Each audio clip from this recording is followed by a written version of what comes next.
Hello, my name is Susie de Jong, speaker, coach, and author of The Untangling. And this is the Untangling series podcast, where we untangle our own unseen and unspoken chains that bind us to open up the way for us to experience more joy and peace and healing than we ever thought possible. So come and join me. Put on your comfiest clothes, grab a cup of something hot, or maybe even a glass of something bubbly. Put your feet up and let the untangling begin. Welcome to my first episode on the Untangling podcast, and I am absolutely thrilled, and it is my great pleasure as my first guest to introduce you to a truly inspirational person who I also have the honour of calling one of my dearest friends. Debbie Radosavljevic is a therapist, coach and speaker living in South Brisbane in Queensland, but was born in a province of Bosnia, former Yugoslavia. Debbie and I became friends some years ago, and she has been truly one of my greatest supporters over that time, and I love her dearly. And I wanted the opportunity for more people to hear Debbie's story and be introduced to this pocket-sized powerhouse of a woman. This interview with Debbie demonstrates how, even after going through some of the greatest of life traumas, including experiencing the effects of the devastating Balkan War in Bosnia in the 1990s, having to suddenly flee from her home due to the war and the fallout, move from place to place trying to find safety, sometimes barely having enough food to eat or water to drink. Then the sudden loss of both her mother and her young husband, leaving her with a little baby. And then when her darling daughter was only a few months old, taking them to a refugee camp in Serbia. Finally, after a few years in the camp, knowing that this was not the life that she wanted for herself and her daughter to experience, and knowing that there was more for them both, Debbie was granted refugee status to Australia in 1998. Debbie's gone through more than most of us will in a lifetime, some of what she will share with us today. But what is most surprising about her is that over time, through her own strength, knowing and understanding, she was able to come to a place of forgiveness and rebuild her life, not letting her story or past define her. Forgiveness in these circumstances is not always an easy thing to do, but Debbie knew her purpose in life was to support herself, her family, and also others in being able to move through their own traumas and stories, to show them that there is a way to find peace and happiness in spite of their past. She calls herself a loving disruptor because she understands that sometimes we need someone to be that in our lives, to open our eyes to the truth, not let our past define us, so we can heal for ourselves and our loved ones around us. This is Debbie's story. Welcome everyone to the first episode in my series of the Untangling podcast. I'm so thrilled to be here with you. I don't know where this is going to go, who is going to listen, but that is fine because I am excited to get to know people even better than I already do. One of my passions is finding out about people, talking to them, discovering who they are and sharing that with people. I've always loved interviewing. Back, probably about 6 years ago, I started. And especially after I interviewed people for my book, the beautiful people who graciously allowed me to interview them, it just fired that up in me even more And that is why I'm starting this podcast. So I can share the stories of people, everyday people with extraordinary lives. And that's what we're about to do today. And I couldn't pick a better person to have as my first guest. I'm so grateful to her. I did a little bit of an intro before, so I'd really love to welcome Debbie along today, and thank you for being my crash test dummy. Thank you, Susie. Thank you for inviting me, and hello to you and your listeners, and what an honor to be your first guest and open this season. Absolutely. I couldn't think of anyone else I wanted. Beautiful. More than you. And it just feels right. Thank you. So I was saying to Debbie beforehand, you know, this isn't scripted. This is never going to be scripted because that's not who I am. And as we talk to people and interact with one another, things come up that we could never expect. And I think that's where the gold is. And so that is my plan for this podcast, is just to discover the gold in people that can help other people. And someone might be watching this and go, wow, that could be me. And that person has managed to discover their joy, work through different blocks or things in their life that might be stopping them from having what they really want. And if that person can do it, maybe it's possible for me. And when I think of Debbie, who I've known probably about 6 years or so now, I just think of someone who has the most amazing story. And we're going to talk about stories a bit more. But in the context of Debbie's life, it's not an ordinary life, and she's not an ordinary person. And to meet her, you would just take her at face value, but there's so much more to Debbie.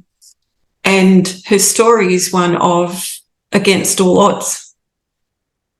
And it just went to show me, I think, that we can look at people and have no idea about their lives, and we make judgments about them.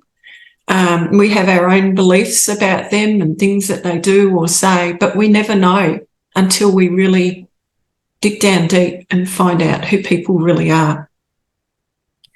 So, Debbie, I could summarise your life before you got to Australia, but I was wondering if you would do me the honour of just giving me, you know, just whatever you want to share about your life prior to coming here.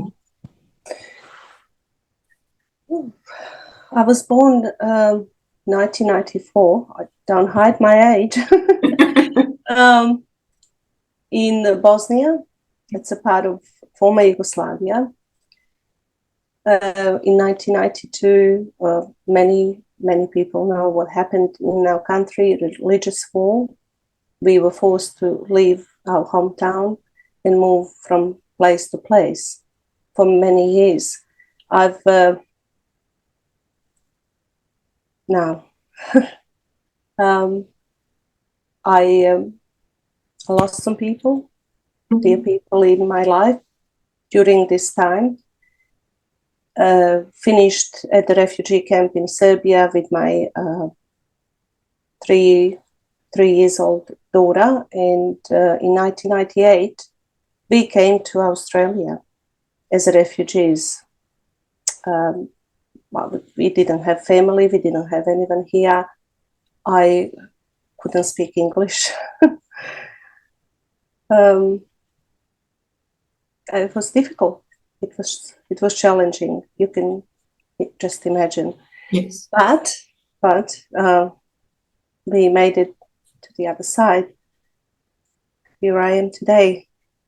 That would be the shortest version. It is. There's so much more, and I've interviewed Debbie at length because I do really want to write her story one day, because there's so many layers to it. But and that will happen, and I know I can see it's going to be a screenplay one day, because it is the most remarkable life that you have led and you are leading. When we talked beforehand, we did mention about your life growing up before all this unsettled incidents happen, you know, having to leave your home, losing loved ones. Tell me about little Debbie. Who was she?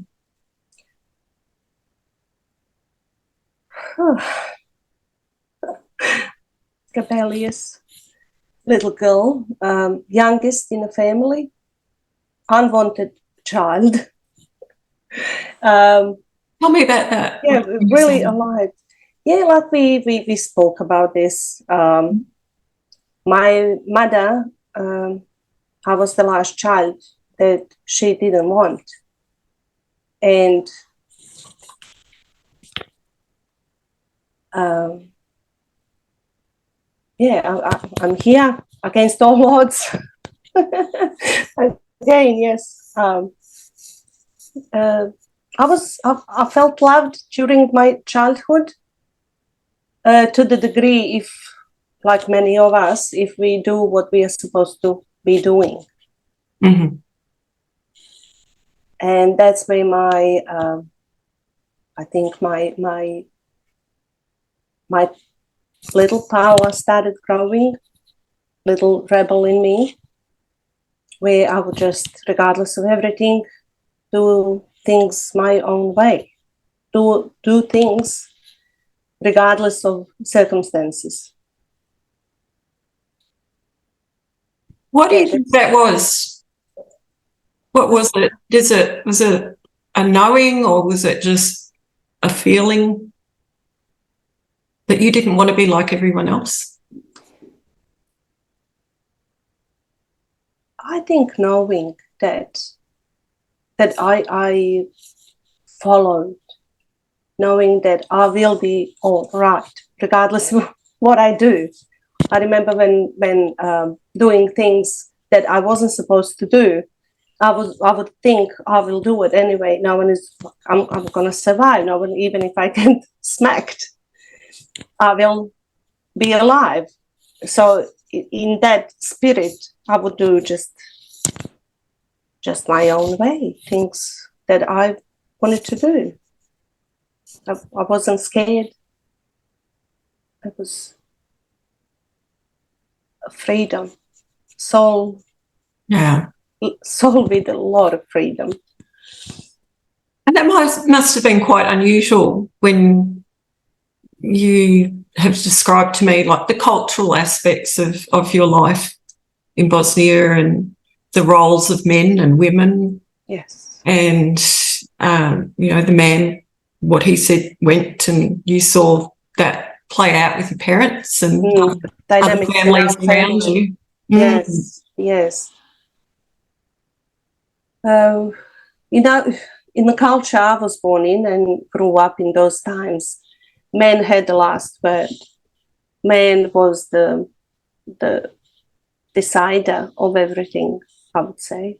And I grew up with that. I've watched that through my childhood in relationship with my mother and father. And I never liked that. I never liked it. I never could, as a little girl, I remember telling my father, "You're not right." Even though I knew I was going to get in trouble for that. Saying something that I'm not supposed to say. Yeah, it was strong dynamic. But now when you look back at having that sort of character and that sort of personality and that knowing, would you say that that's what got you here to where you are today? 100%. Yeah. Yes. Following what felt right for me. So it would have been a pretty big thing for you to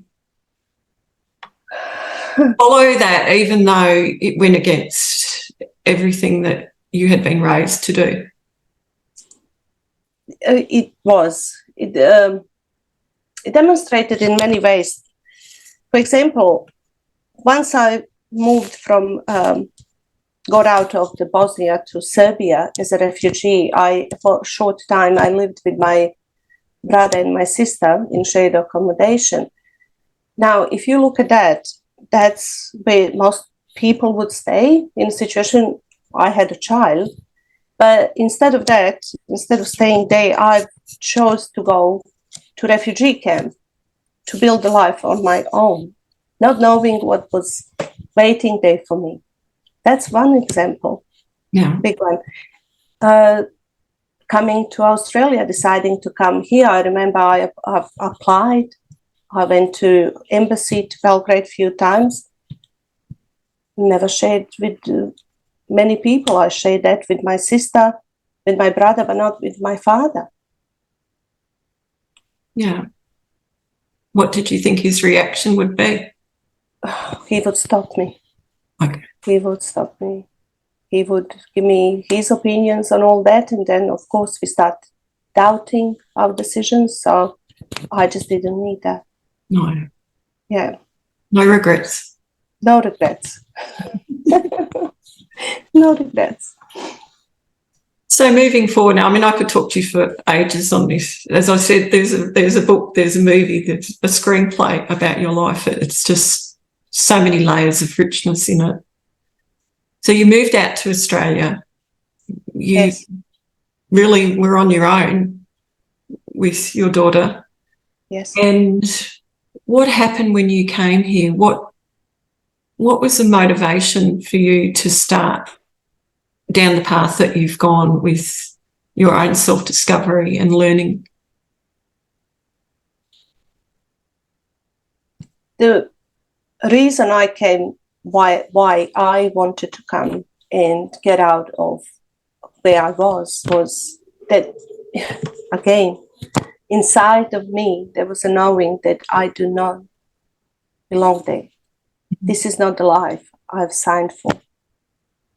And with that knowing, I was drawn to go and apply and go to the embassy multiple times without even having a chance to get in, getting the number and waiting there in front of the door.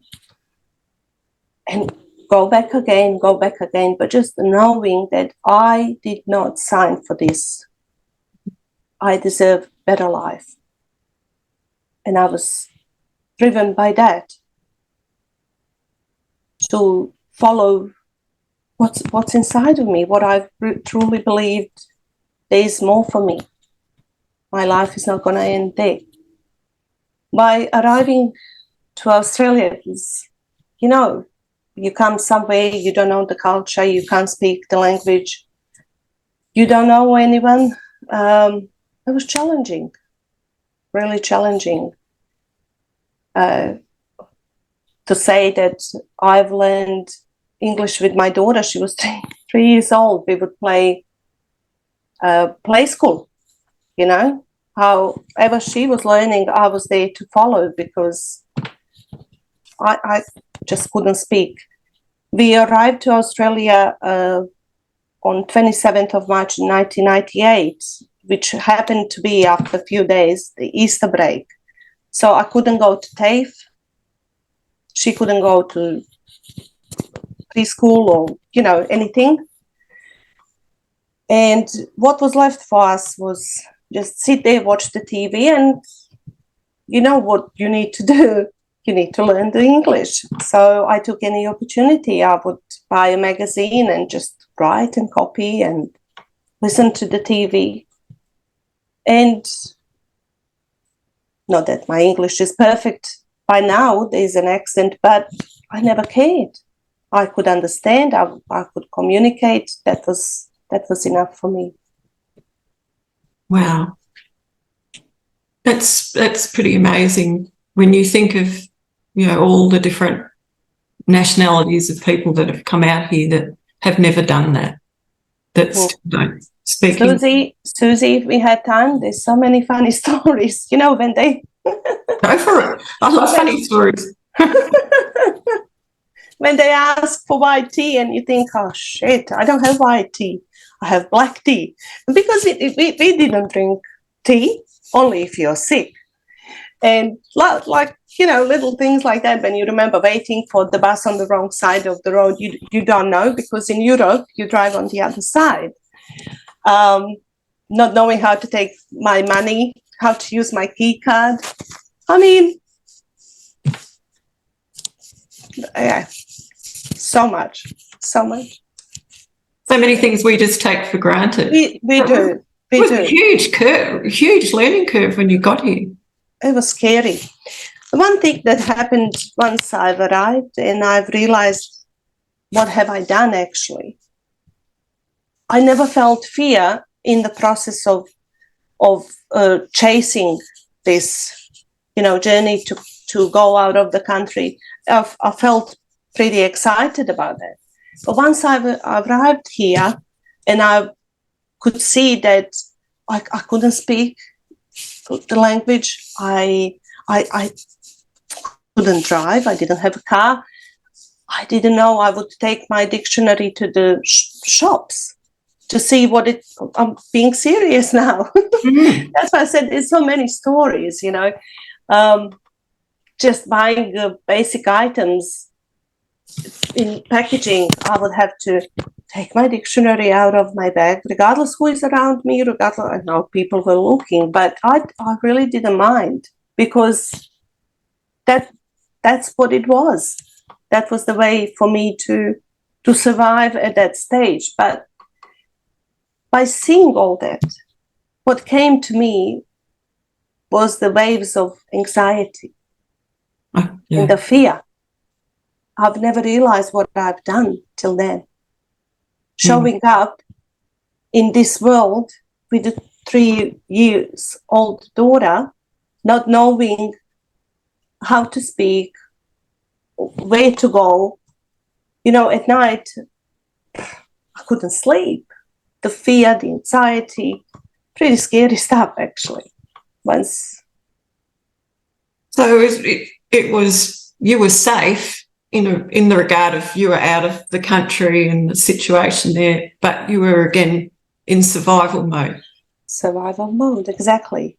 Because just imagine going to France if you don't speak French.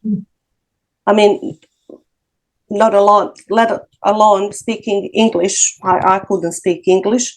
But for example, if you went now to France, at least you can speak English. For me, it was a different language, Serbo-Croatian. Who can understand that?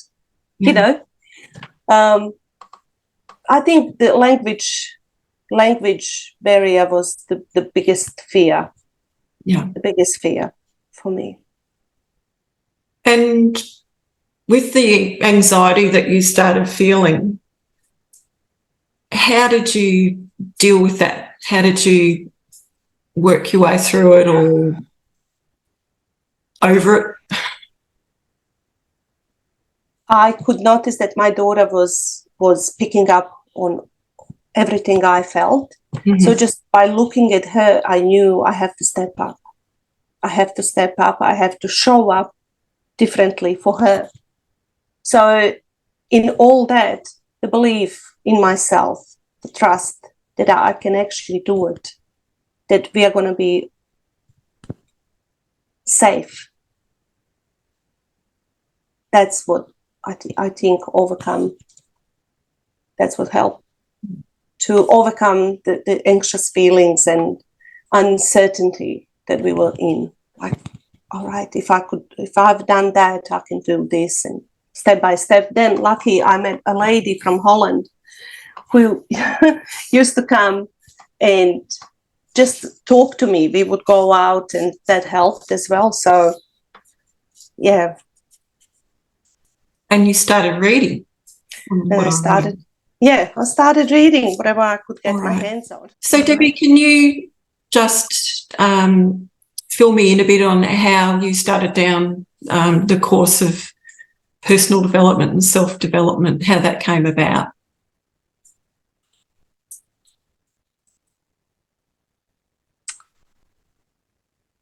How did that come about was that, you know, the feeling inside of you when you know there's more, but you you don't know that, you don't know where to find or look for that more.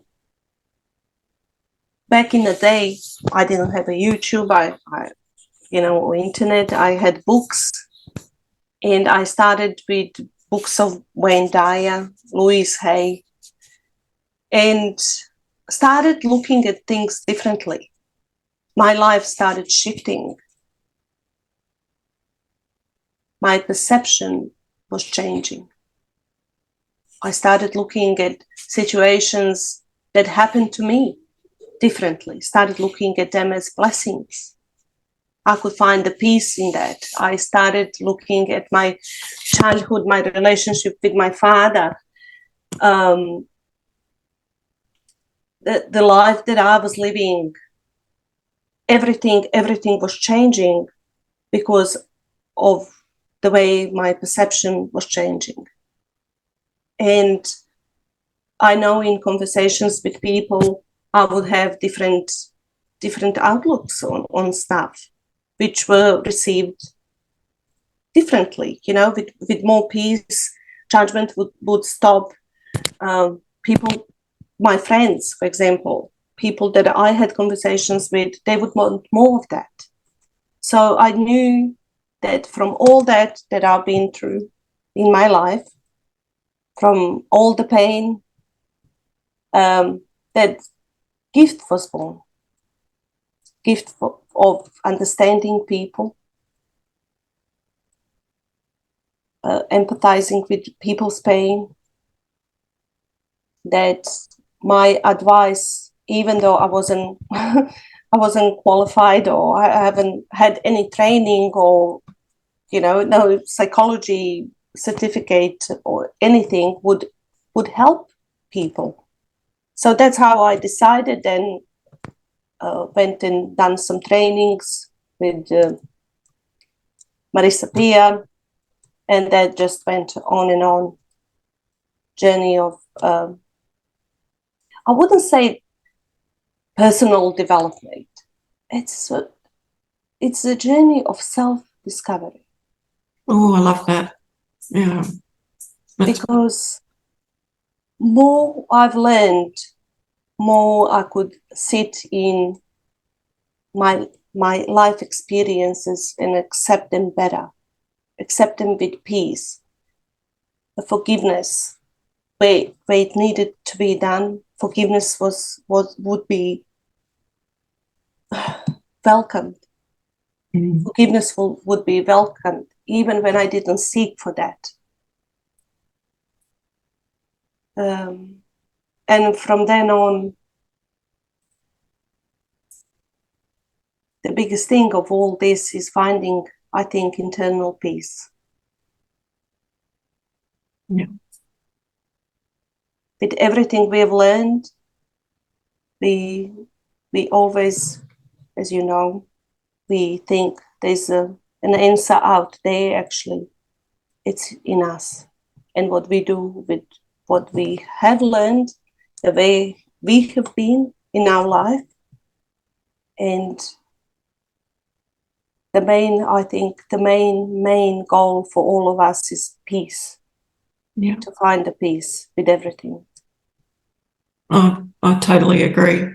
And we were talking the other day on one of our group coaching calls about spiritual shopping and looking outside of ourselves, always thinking that the answers are out there, but they never are. Never. That's just like being a hamster on a wheel. You just keep going in circles until you just sit with that. That's a huge discovery that you had. And I want to just highlight to you that from my point of view as your friend, but also listening to you, regardless of that, is that many people go through trauma. Not all of them decide to devote their life to helping others who have gone through similar things or traumas or helping in some way. There's a lot of people that it would be very easy to go into victim or survivor mode, but you don't do that. What was the catalyst for you to realise that you wanted to support other people and help them find their peace? I'll start here. When I came to Australia, I heard of anxiety and depression. I've never heard of that in my country. Never, never. I mean, you believe it or not. But then I started speaking to people and they would say, oh, I'm depressed. And I said, how does that feel? And I'm not putting shit on anxiety or depressed people. Not at all, please. But I've realized that, oh, shit, I had that. I've been through that. My hair was falling out, but I never went to a doctor. Never went to a doctor. Because where I was a refugee, I needed to have special papers and everything to be able to see a doctor or a dentist, and I simply didn't. But what helped me was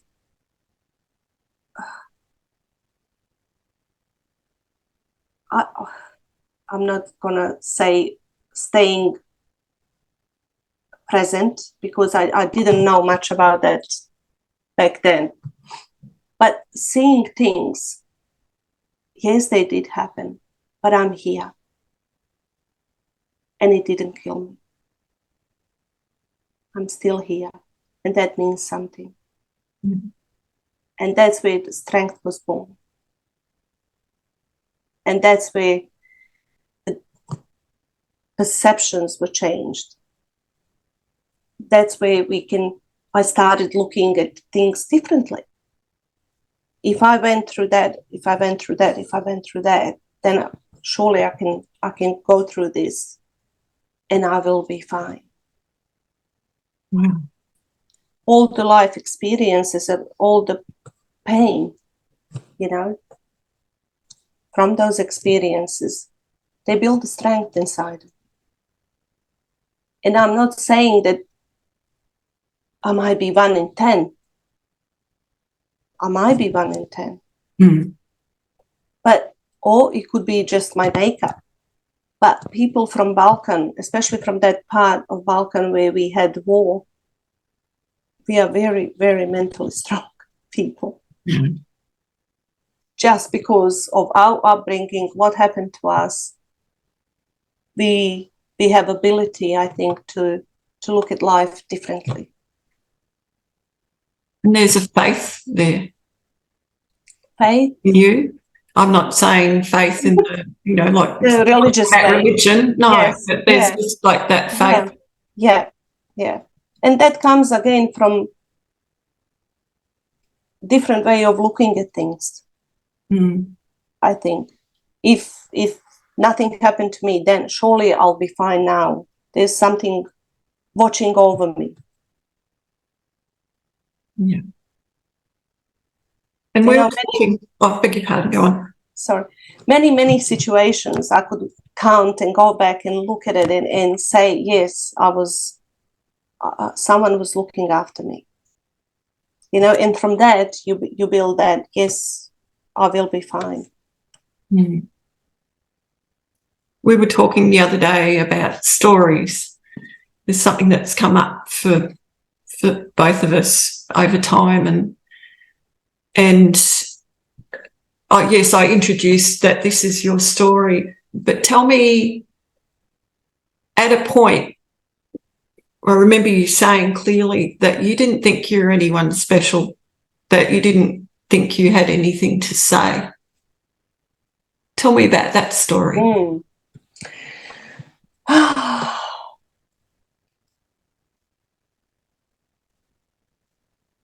I think that when we go through, I'll say shit if it's allowed, but shit in life,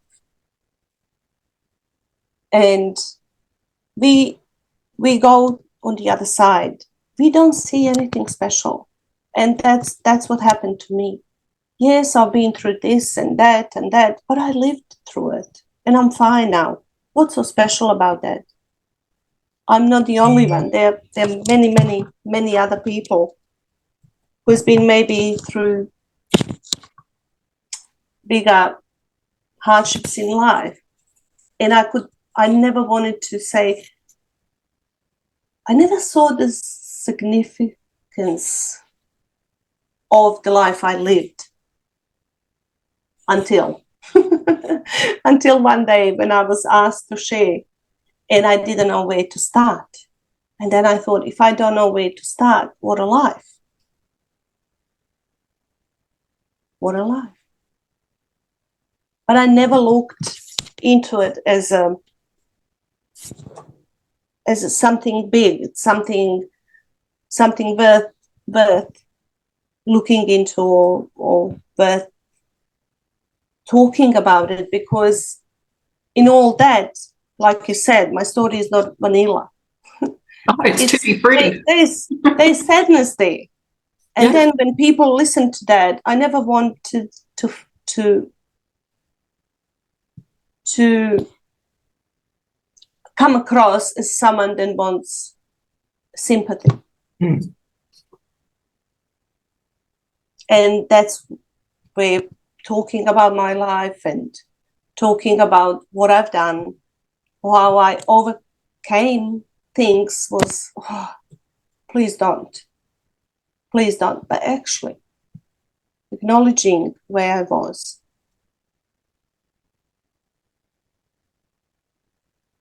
Gave me permission to love every part of that.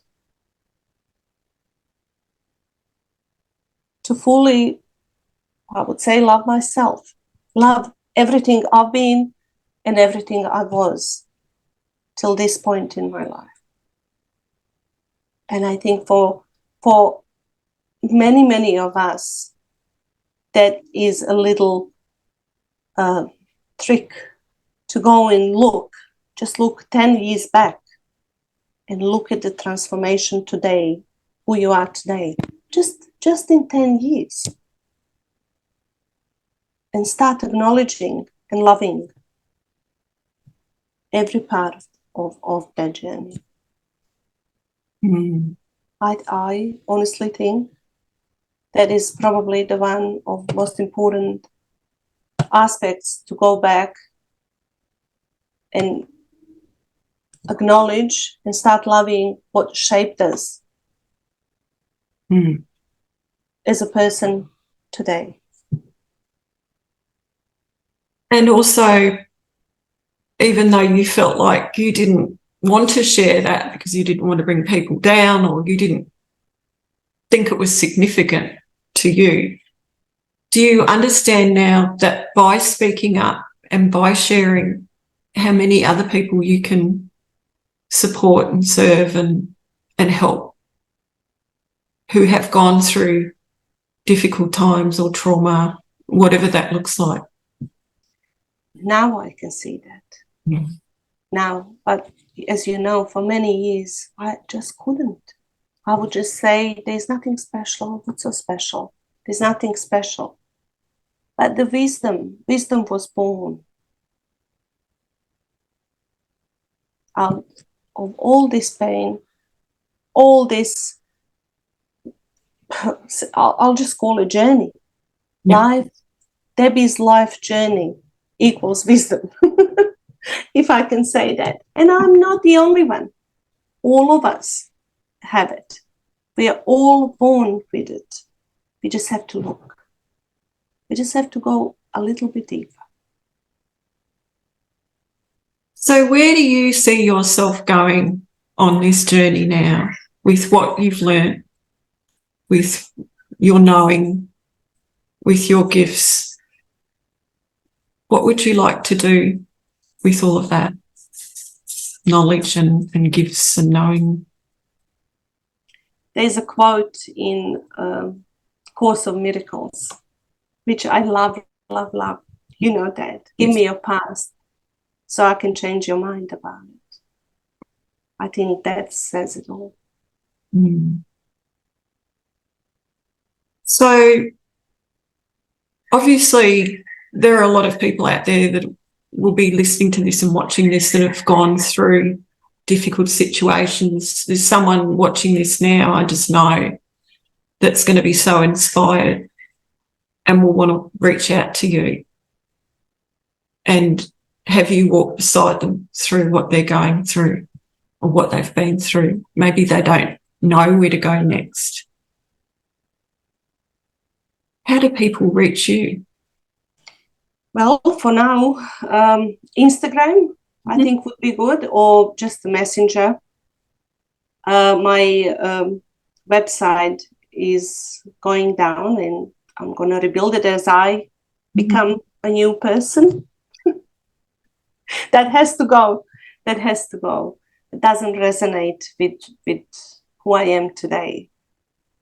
So even all leaving a message to you for now. I'll leave the details in the note. Yeah. Yeah. But you're working, what would you call yourself? A coach? A guide? What would you like to be in those people's lives? An agent of loving distraction. So it's not all pretty, is it, going through this sort of work? It can be disruptive. Not,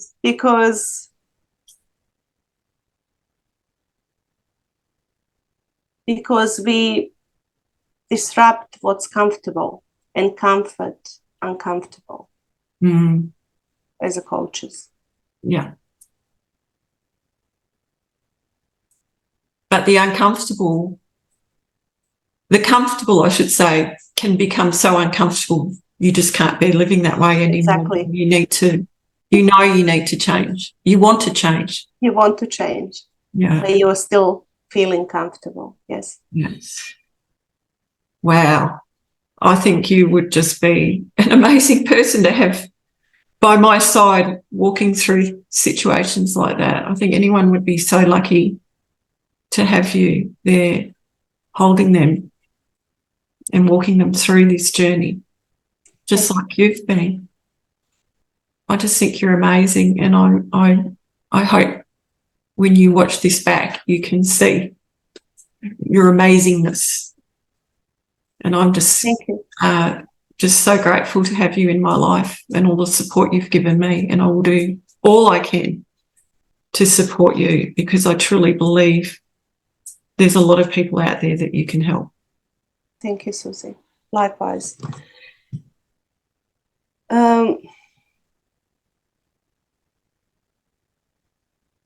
think people like yourself who just can't not to. And we know about that. We have tried not to. But like I said before, our soul just keeps pushing. You can't not to. This is our divine assignment. That's beautiful. That's why we are here. There's so much wonderfulness that comes through you. And you know what? What we're going to do now, we're going to have some fun, because some of this has been quite a bit heavier. And I want to end this on a fun note, because you know me, I like to have fun. So I thought that what I would do, I don't know if you've ever watched a show called Actors Studio. And at the end of the show, the interviewer would ask the actor a series of questions. And I'm going to do that on my podcast. So you're the first one. Yep. So you don't know what's coming. Yeah, I haven't watched it, but Okay. let's do it. All right. Now, these are going to be a bit left of field. Yeah. So just answer whatever comes to the top of your mind. All right. Okay. Number one question for you, Debbie. Who is your celebrity crush? Celebrity crush. Oh, sugar.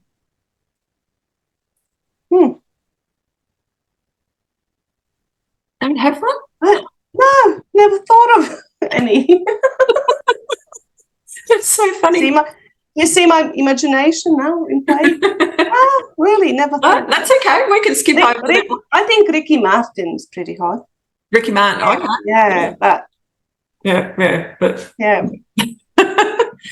If you could host a dream dinner party with anyone, who would you invite? Who would I invite? Anyone in the world. Because they don't even have to be here any longer. But if I would invite Wayne Dyer. Yes. Ooh, I second that. Okay, what's your secret guilty pleasure? Secret guilty pleasure. Oh my God. Whiskey and Coke. Oh, Come on, girl needs to chill sometimes. absolutely. Yeah. All right. Favorite all-time movie? Favorite all-time movie? Probably Braveheart. Oh, I've never seen that. I'll have to watch it. Braveheart, yeah. Braveheart. It was really inspiring. Watched it many, many times. Favorite food? Favorite food? Pasta. Yeah, I'm with you on that one. I eat that every night. What do you most love about yourself? What I love, yeah. Even I thought it's going to cost me sometimes, just spontaneous and honesty. Oh, I love that about you. I love your honesty. Honesty. Yeah. Honesty. Do you have a favourite quote at all? Well, you did mention one before, didn't you? Yes, from Course in Miracles. Favorite quote? I think it was something in those lines. I don't know who wrote it. I don't know. I've stopped waiting for the light at the end of the tunnel, and I lit it up myself. I think that's for all of us. Yeah. Something to think about as well, and keep reminding ourselves. What are you most proud of that you've achieved in your life so far? My family. My family. Beautiful. And final one, I don't know, you might be able to answer this one. If your life was made into a movie, who would you want to play you? Rebecca Gibson. I think that's her name. The Aussie actor. Rebecca Gibney? Gibney. That's the one. Yes. I could see you playing you, actually. Yeah, I actually love that lady. It's just been an absolute pleasure to talk to you today. And thank you for being my first guest. Thank you for giving me the honour. My pleasure. Thank you, Susie. Thank you. I could talk to you for hours, but I just want to say thanks again, and I will put all of Debbie's details into the notes. And if you feel inclined, please reach out to her. I know she would love to hear from you and start your healing journey too. So that's it for today. Thank you, and bye for now. Thank you so much for joining me today on the Untangling series podcast. I feel absolutely blessed to be on this journey with you. If you would like more details on where to purchase my book, The Untangling, I've popped the link in the notes below. Perhaps you may feel called to work with me one-on-one to support you in your own untangling. I would love that. I offer my services as a coach to walk you through this process in a unique bespoke program created solely for you because you are unique. Another one of my passions is offering my services as a keynote speaker. I do like engaging with others, as you can probably tell.